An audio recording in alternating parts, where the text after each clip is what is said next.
Okay, so you sent over a stack of articles all about AI content generation. Yeah. Looks like you're fascinated by this whole world of robots writing blogs. Mm-hmm.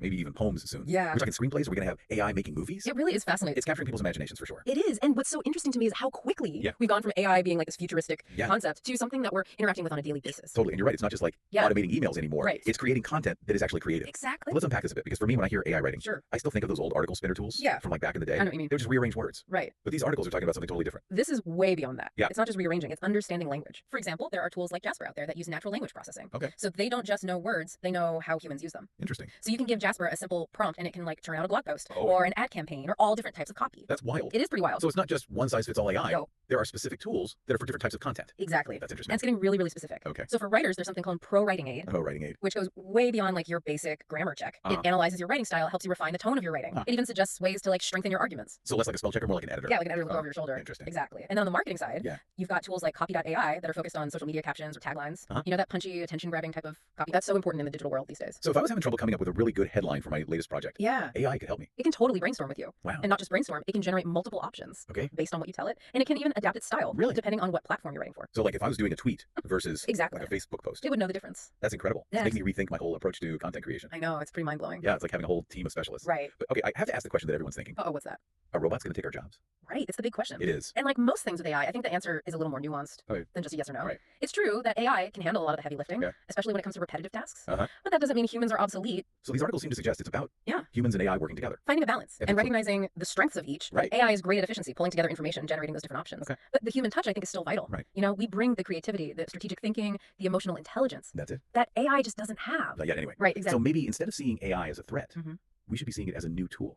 A powerful tool in our creative arsenal. I think that's a great way to look at it. And remember, the best tool is only as good as the person using it. That's true. So it's up to us to decide how to integrate AI into what we're doing and use its strengths to our advantage while still making sure that our own voice, our own vision is coming through in the work. Well, one thing is for sure, this is just the beginning of the AI content generation story. Just the tip of the iceberg. And it's fascinating to see how quickly these tools are evolving. It's incredible. Where do you see this heading? Ooh, that's a big question. It is. That's where things get really interesting. Okay. What we're seeing now is just the very beginning. Right. Experts are predicting these AI content tools are going to become even more sophisticated. Like how? More integrated into our daily lives. Okay. Like imagine voice-driven interfaces. What do you mean? Where you're just speaking your ideas. Oh, wow. And AI is generating the content for you. So instead of typing, we'll be talking. Exactly. And it'll write for us. Like you're talking to your AI assistant and it's doing the writing. Wow. And imagine real-time optimization as you write. What does that mean? As you're typing, AI is analyzing your work and suggesting improvements to your grammar, to your style, even SEO. So it's like having an AI editor. An AI editor and a marketing consultant. Whispering in your ears you work. It's both incredibly helpful and slightly creepy at the same time. I think that's the feeling a lot of people have about this. Yeah. Like it's exciting and unsettling. Totally. It really makes us rethink what it means to be a creator in this digital age. Yeah. It's a big question. We've covered a lot of ground already. We have. But I feel like we're just scratching the surface. Oh, yeah. And from this stack of articles you sent over, it looks like we've got a lot more to dive into. There's so much more to unpack. And what we've seen so far, I think, is just a glimpse of what's to come. Okay. And how AI is going to reshape the creative landscape in the coming years. Cool. It's an exciting time to be following this. It's an exciting time to be alive in general, I think. I agree. And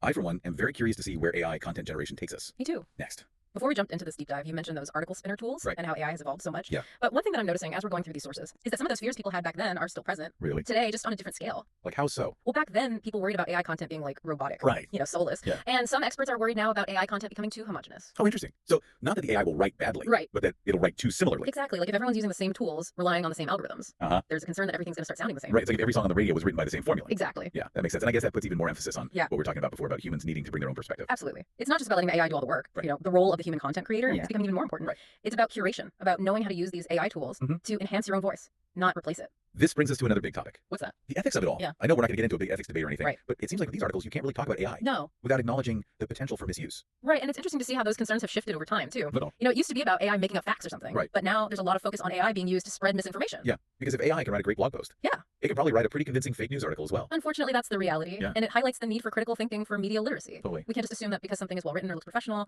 that's true. It feels like the more powerful these AI tools become, the more responsibility we have as users, as creators, as consumers to just be discerning about what we're reading. I totally agree. It's not enough to just know how to use the tools. We need to think about how we use them, what we create with them, and how we engage with that content out in the world. Okay, so let's shift gears a little bit and talk about some of the predictions these articles are making. Sure. About the future of all of this. One that really stood out to me was this idea of hyper-personalization. Yeah, that's an interesting one. Right. It's kind of exciting. It is. But a little bit unnerving. Yeah, a little bit of both, for sure. The AI being able to tailor content to a specific person. To each individual user. Like, instead of seeing the same ad as everybody else, I'll see something that's specifically designed for me. Based on your interests, your demographics, your past online behavior. My whole digital footprint. Exactly. Imagine getting product recommendations that are so spot on. Wow. It's like the AI knows you better than you know yourself. Right. Or news feeds that filter out all the noise and just show you the stuff that you care about. Yeah, that'd be amazing. But also it's a little Big Brotherish. It is. It makes you think about how much of your privacy you might be sacrificing in exchange for that convenience. It's a good point. It's a really valid concern. It is, and it's something that developers and policymakers are thinking about right now. How to balance the benefits of personalization with the need to protect data and privacy. Yeah, we could do a whole deep dive just on that. We could. Okay, sticking with the predictions for a second. Okay. Another one that really stood out was the idea of real-time content optimization. Oh, yeah, that's a big one. This one could really change things for writers and marketers. Imagine as you're writing, the AI is analyzing your work, giving you feedback in real time, helping you improve your grammar, your tone, your SEO. So it's like having an AI editor and a marketing consultant all in one, looking over your shoulder. Right there with you. It sounds helpful, but also really intimidating. Intimidating is a word I hear a lot of people using because it really blurs the lines between human creativity and AI. It's a good question. Who's the author in that situation? Exactly. What does originality mean when AI is so involved? It's like we're entering this uncharted territory where the definition of creator is being challenged. We're rewriting the rules in real time. Yeah. And speaking of uncharted territory, another big prediction is this rise of voice-driven content creation. Oh, yeah. This one is exciting. Right. We're already seeing with things like Siri and Alexa. Yeah, exactly. But imagine being able to just speak your ideas and the AI turns them into written content. So like instead of typing out a blog post, exactly. you just say it. Just dictate it to your AI assistant. Wow. And it does all the work for you. That sounds amazing. Yeah. Especially for people who, maybe have trouble with traditional writing. It opens up so many possibilities. Yeah. It's all about accessibility. It makes you wonder what other barriers AI might break down. It's really incredible to think about. The possibilities seem endless. I think that's the most exciting part. Yeah. We're just at the beginning of this journey. It feels that way. Who knows what amazing tools and capabilities will emerge? It's both exhilarating it is. and a little bit overwhelming. It's both for sure. And I have a feeling we've only just started to unpack all the ways AI is transforming the creative landscape. You're right. There's so much more to explore. Okay. And I think one of the most important things to consider is how this is impacting how we work, how businesses operate, even how we think about creativity itself. Okay, well, let's dive into that then. Right. Because these articles aren't just about the tech itself. It's bigger than that. It's about the bigger societal impact. Absolutely. The economic implications of AI content generation. And of course, one of the biggest questions big one. is what does this mean for jobs? Will robots replace us all? Yeah. That's what everyone wants to know. Right. And I think we need to approach that with nuance. Okay. Because it's not a simple yes or no. From what I'm gathering from these articles, it seems like the most likely scenario is one where AI augments human capabilities. I think that's the most realistic perspective. Okay. It's not about replacing us. Right. It's about making us better. Okay. AI is great at those repetitive, data-heavy tasks, which frees up humans to focus on strategy on creativity. Yeah. Those uniquely human qualities that AI can't replicate. Right. At least not yet. Exactly. So it's less about AI taking our jobs and more about AI changing the nature of our jobs. I think that's a great way to put it. Okay. Think about it even in creative fields. There are so many tasks that are time consuming. Right. And frankly, not very creatively fulfilling. Yeah. Research, data analysis, formatting. It's all got to get done. And AI can do that stuff quickly and efficiently. Right. Which lets us humans spend more time on the big picture, thinking the storytelling, the emotional connection. That's what makes content resonate. That's what makes it good. It's a more optimistic outlook than the whole robots are taking over thing. It is. And I think it's important to be realistic. Right. But also hopeful. Okay. AI is a powerful tool. Yeah. And like any tool, it can be used for good or for bad. That's true. It's up to us to decide how we integrate it into our work and our lives. So how do we do that? That's the big question. It is. And there's no easy answer. Right. But I think one of the most important things is to stay informed. Okay. To stay curious and to be willing to adapt. To learn as we go. Exactly. And to remember that this is all still very new. It is. Even though AI is evolving so rapidly. It's still early days. We're all figuring this out together. We are. And that's both really exciting and a little bit scary. A little bit of both. It's true. That's why these conversations are so important. Yeah. To share knowledge and learn from each other as we go on this journey. Well, we've covered a lot of ground today. We have. Talked about capabilities of these AI content tools, the benefits, the challenges. The potential pitfalls. Yeah, and the broader societal and economic implications. The big picture stuff. But before we wrap up, I want to touch on something. What's that? That's been on my mind this whole time. Okay. This feeling of awe. Yeah. I mean, think about it. We're talking about machines. I know. That can write. That can create. That can seemingly think. Yeah. It's mind-blowing. It really is. And I'm still trying to wrap my head around it. It's a lot to take in. It is. I think that sense of awe is really important. It is. It reminds us that we're witnessing something truly revolutionary. It's a big deal. Something that has the potential to change everything. To change the world. It's easy to get bogged down in the practicalities, the how-tos, the potential threats. Right. But sometimes you just got to step back and appreciate the wonder of it all. Absolutely. We're living in an age of incredible technological advancement. We are. And it's a privilege to be a part of it. Even if it's a little bit scary. Even if it is. Okay, well, on that note of awe and a healthy dose of apprehension, I think it's time for us to wrap up this part of our deep dive. Okay. But we're not done yet. Oh, no. When we come back, we'll be exploring what all of this means for you, the listener. Okay. And how you can navigate this new world of AI-powered content creation. Sounds good. I'm looking forward to it. Me too.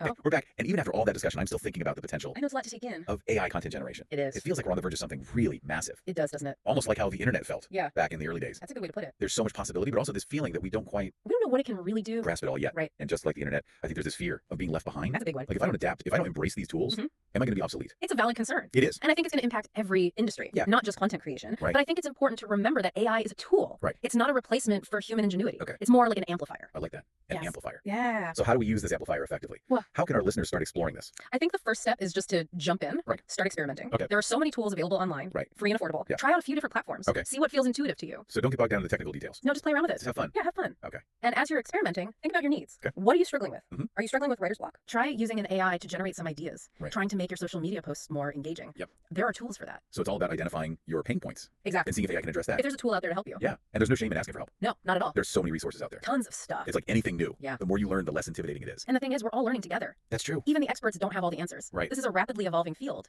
Most important thing is to stay curious. Yeah. Keep experimenting. Be open to new possibilities. Embrace the unknown. Yeah. Don't be afraid to make mistakes. Exactly. And just see where this journey takes you. That's what creativity is all about. It is. Exploring, experimenting, pushing boundaries. And AI is giving us a whole new way to do that. New tools, new possibilities. It's almost like AI is giving us a glimpse into the future of creativity. It is pretty mind-blowing. It's both exciting. It is. And terrifying. A little bit of both. That's a good way to sum it up. Yeah. So to all our listeners out there, we want to hear from you. Yeah. What do you think? How are you using AI? What are you struggling with? What breakthroughs are you experiencing? Let us know. Because we're all on this journey together. We're all figuring this out together. And remember, whether you're a writer, a marketer, a musician, whoever you are, anyone who loves to create, AI can help you bring your ideas to life. Absolutely. So go out there, experiment, explore. Have fun. See what amazing things you can create. And maybe you'll inspire the next generation of AI tools. Wow. Yeah, that's a great point. It all comes full circle. It does. We're not just users of this tech. We're shaping its future. Exactly. Okay, well, on that note of endless possibility, I think it's time for us to wrap up. Sounds good. This deep dive into AI content generation. It's been an amazing conversation. It has. We hope you learned as much as we have. I know I have. Until next time, stay curious, stay creative. And keep exploring. We'll see you soon.